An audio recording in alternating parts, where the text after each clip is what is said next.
આ પાડવા છતાં બી ઘણા બધા લોકો 31st ન્યૂ યરના દિવસે આલ્કોહોલ લેવાના જ છે. એટલા માટે આ 5 વસ્તુનું ધ્યાન રાખો જેના લીધે આલ્કોહોલની તમારા શરીર ઉપર અસર ઓછી થાય.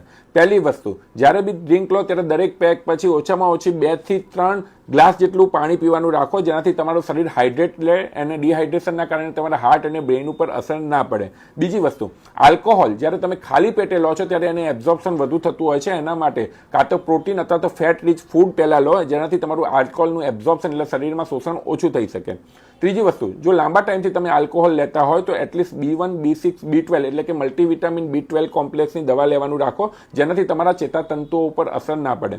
ચોથું વસ્તુ, જો લાંબા ટાઈમથી આલ્કોહોલ લેતા હોય તો તમારા શરીરમાં મેગ્નેશિયમનું પ્રમાણ ઓછું થતું હોય છે, એટલે મેગ્નેશિયમ સપ્લિમેન્ટ જોડે તમારે ડૉક્ટરની સલાહ મુજબ લેવાનું રાખો. અને પાંચમી વસ્તુ, લેવું જ હોય આલ્કોહોલ તો રાધર પાણી અથવા સોડા જોડે લો, એને સોફ્ટ ડ્રિંક જોડે ના લો, કારણ કે એનાથી સુગરનો સ્પાઇક બહુ વધી જતો હોય છે. એટલીસ્ટ આટલી જવાબદારી સાથે આલ્કોહોલ લો, અને જે બી તમારા દારૂ પીતા ફ્રેન્ડ હોય એને આ રીલ મોકલવાનું ભૂલતા નહીં. Thank you.